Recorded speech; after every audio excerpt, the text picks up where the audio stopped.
इतिहास में पहला अवसर होगा कि कोई विद्यार्थी एमएलए होकर वो विधानसभा में भी अपना लेक्चर देता है और एक रिसर्च स्कॉलर के तौर पर इस प्रकार के सेमिनार में भी लेक्चर देता है। तो निसंदेह आज इस कार्यक्रम में चूंकि हमारी पीएचडी के लिए भी बहुत सारे सेमिनार को अटेंड करना पड़ता है, हमें बहुत सारे आर्टिकल को पब्लिश करना पड़ता है, ये सारे हमारी पीएचडी का पार्ट है। तो उसी क्रम में आज भी मैं आप सबों के बीच कहने बताने बहुत कम आया हूँ, जानने सीखने लर्निंग करने के लिए बहुत ज्यादा आया हूं। और मेरा ये मानना है मंच में जितने भी मंचासीन अतिथिगण है, निसंदेह वह बात रखेंगे 10 मिनटों का, लेकिन वह सुनेंगे आधे घंटे का। वो बात रखेंगे एक व्यक्ति के तौर पर, लेकिन सुनेंगे यहाँ दर्जनों लोग बैठे हैं। तो ये कहीं ना कहीं एक ज्ञानवर्धन शिविर है, सेमिनार का आयोजन किया गया। ये वही किस्सा हुआ कि अगर हम लोग हमारे पास अगर 10 रुपए होता है, आपके पास भी अगर 10 रुपए का नोट है, अगर हम लोग आपस में एक्सचेंज करते हैं तो 10-10 ही होता है। लेकिन हमारे पास अगर आपस में 10 आइडिया हैं और आपके पास भी अगर 10 आइडिया हैं तो एक्सचेंज करते हैं तो 20 आइडिया हो जाते हैं। तो हम लोग कुछ गेन करने के लिए आए हैं। आज अब बात करने वाले हैं एआई पर। एआई जिसे हम लोग आर्टिफिशियल इंटेलिजेंस कहते हैं, जिसे हम लोग हिंदी में कृत्रिम बुद्धिमत्ता कहते हैं। आज जैसे जैसे दुनिया बढ़ रही है, जैसे जैसे जमाना बढ़ रहा है, जैसे जैसे इंसान की सोच बढ़ रही है, हम लोग नई नई तकनीकों से परिचित हो पा रहे हैं। और निसंदेह ये दुनिया की रीत है। आज अगर एआई की हम बात कर लें तो स्पष्ट शब्दों में एक नई क्रांति है। तो क्रांति हमेशा दो धारी तलवार होती है, उससे आपको खुद भी कभी कभी कटने का चांसेस होता है। और एआई के रूप में जो क्रांति हम सबों के बीच आई है, जिसका हम लोग नित्य प्रतिदिन कहीं ना कहीं अपने दिनचर्या में उपयोग कर रहे हैं, उसे हम इस्तेमाल में ला रहे हैं, इससे लाभ और हानि दोनों है। अब निर्भर करता है कि इससे हानि कम कैसे हो। तो उसके लिए निसंदेह आज जिस प्रकार से प्रचलन है, इसमें समाज का महत्वपूर्ण योगदान होना चाहिए, सरकारों का महत्वपूर्ण योगदान होना चाहिए, और जो कंपनियां तकनीकी को बढ़ावा दे रही हैं, जिन कंपनियों का रोल इन तकनीकियों के पीछे है, उनका भी एक विशेष रोल होना चाहिए कि हम कोई भी विकास डेवलपमेंट का कार्य करें, उसमें मानवता की क्षति नहीं होनी चाहिए। क्योंकि जो भी नियम कानून बने हैं, चाहे वो भारत देश का संविधान हो या फिर हम जिन ईश्वर देवी देवता खुदा को मानते हैं, पूजते हैं, अगर इंसान ही नहीं रहे तो उनका भी महत्व तो नहीं रहेगा। पेड़ पौधे पशु पक्षी ईश्वर पे आस्था नहीं रखते हैं, इंसान उन पे आस्था रखते हैं। ये कानून जो बने हैं वो कानून तभी प्रभावी है जब इंसान है। इसलिए जो भी तकनीकी है, निसंदेह वो मनुष्य के लिए आई है, और मनुष्य ही इन तकनीकों का आविष्कारक है। अगर मनुष्य नहीं होते हैं तो शायद ये एआई नहीं आता, ये कंप्यूटर नहीं आता, ये डिजिटल दौर नहीं आता, ये मॉडर्न एरा नहीं आता। तो इन सबों के पीछे मनुष्य का मस्तिष्क कारगर है। एआई जो एक ऐसा सिस्टम बन चुका है, एक ऐसा तकनीक बन चुका है जो आज के दौर में इंसान की तरह सोचता है, इंसान की तरह समझता है और इंसान की तरह कार्य करता है। आज बहुत कम समयों में, सेकंडों में आपको पूरी दुनिया की जानकारी एकत्रित कर सकता है।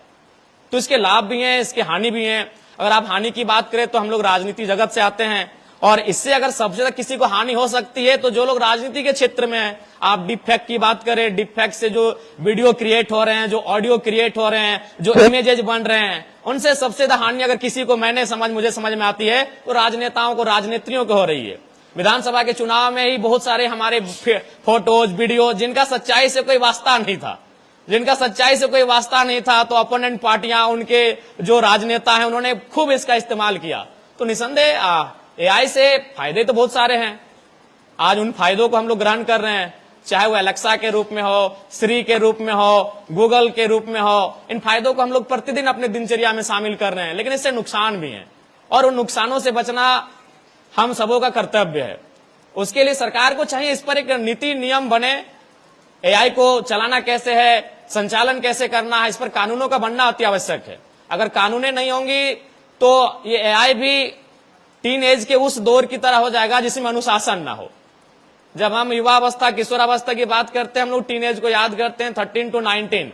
ये एक ऐसा उम्र का पड़ाव है जिसमें हम लोग गुजरते हैं, एक लंबा समय देते हैं। वह वही समय होता है जब हम अपने आप को बना सकते हैं और हम अपने आप को बिगाड़ सकते हैं। लेकिन वहां एक अनुशासन काम आता है, चाहे आपके माता पिता का अनुशासन, आपके गुरुजनों का अनुशासन, आपको जो विद्यालय में, महाविद्यालय में, विश्वविद्यालय में जो चीजें सिखाई देती हैं वो काम आती हैं। तो ठीक उसी प्रकार आज एआई जिस प्रकार से इसके कदम बढ़ रहे हैं, जिस प्रकार से एआई का क्षेत्र बढ़ रहा है, जिस प्रकार से लोगों के प्रति एआई का अवेयरनेस बढ़ रहा है, इसमें सरकार को नियंत्रण में लाने के लिए नियमों को बनाने की आवश्यकता है। बहुत सारे ऐसे ऐप्स रहे हैं, बहुत सारे ऐसे सिस्टम रहे हैं जिन पर प्रधानमंत्री नरेंद्र मोदी जी के नेतृत्व में उन पर कानूनी कार्रवाई भी हुई, उन पर रोकथाम प्रतिबंध भी लगा। तो मेरे हिसाब से एआई कहीं ना कहीं इंसान के नियंत्रण में होना चाहिए, इंसान के लिए सुविधा हो, इंसान का स्वामी ना बने, इस बात का ध्यान रखना चाहिए। और ऐसे भी इसके जनक जब इंसान है, इसके जनक जब मनुष्य हैं, तो निसंदेह इंसान को, एआई को अपने स्वामी नहीं अपने सेवक के रूप में ही रखना चाहिए। नहीं तो फिर हमें शिव जी और भस्मासुर की कहानी याद आएगी कि शिव जी ने भस्मासुर का मैंने उनको बनाया और पता चला कि वो शिव जी को ही नष्ट करने पे तुले थे। तो ठीक उसी प्रकार एआई निसंदेह आज के दौर में कोई ऐसा घर नहीं है, कोई ऐसा व्यक्ति नहीं है, चाहे आप किसी भी क्षेत्र में चले जाएं, चाहे वो शिक्षा की बात करें, तमाम जो एप्स आज हमारे बीच उपलब्ध हैं, चाहे वो आप मेडिकल के क्षेत्र में चले जाएं, आज जिस प्रकार से एआई के माध्यम से आपको चिकित्सा सलाह दी जाती है, जिस प्रकार से आपकी बीमारियों को जांच पड़ताल कर लिया जाता है, समय से पूर्व आप चीजों को जान जाते हैं। आप अगर उद्योग क्षेत्र में चले जाएं तो रोबोट एक बहुत बड़ी क्रांति लेकर आया है। आज वहां मनुष्य को कहीं ना कहीं मनुष्य उनके सामने फीके पड़े हैं। तो प्रतिदिन हम एआई का लाभ ले रहे हैं और आगे भी हम लोग लेंगे, चूंकि आवश्यकता ही आविष्कार की जननी होती है।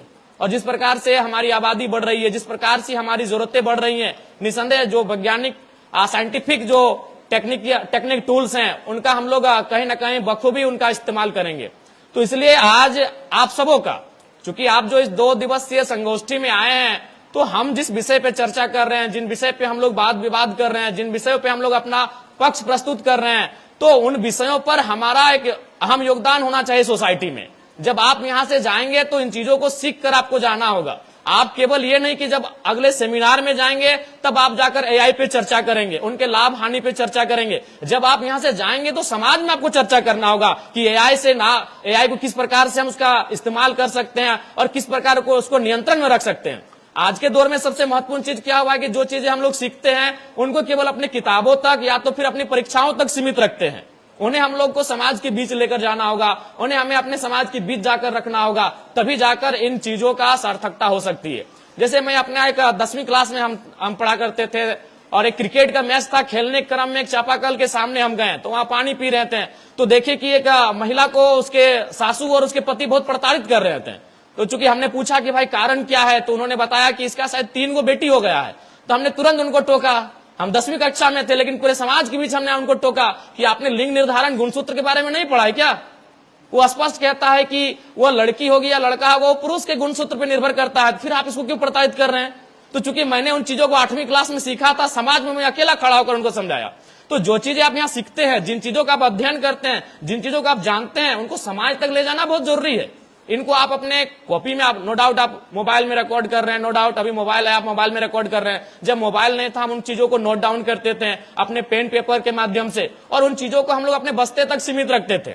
फिर जब हमारा इम्तिहान होता था, हमारी परीक्षाएं होती थी, उन परीक्षाओं में उनको लिखा करते थे और परीक्षाओं को पास करते थे। लेकिन आप तमाम शोधार्थियों से, तमाम विद्यार्थियों से मेरा अनुरोध होगा कि जो चीजें, जिन चीजों पर हम लोग बात कर रहे हैं, उनको आप समाज तक लेकर जाएं।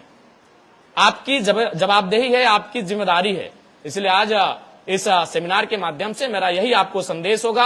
आज चूंकि समय की पाबंदी है, बहुत सारे प्रखर ज्ञानी गुणी प्रवक्ता जो हमारे प्रोफेसर के रूप में उपस्थित हैं, वो आप सबों के बीच इस विषय पर काफी बेहतर चिंतन करेंगे और निसंदेह जो चीजें आप सीखेंगे उनको अपने गांव में, अपने सोसाइटी में निसंदेह उसका अनुपालन करेंगे और एक दूसरे के काम आएंगे। मैं आपको इस विषय पर शुभकामनाएं देना चाहूंगा और एक पंक्ति के साथ अपनी वाणी को विराम दूंगा कि जीत पक्की है, कुछ करना है तो डटकर चल, जमाने से जरा हटकर चल, अरे लीक पर तो सभी चलते हैं, कभी इतिहास बदल कर चल।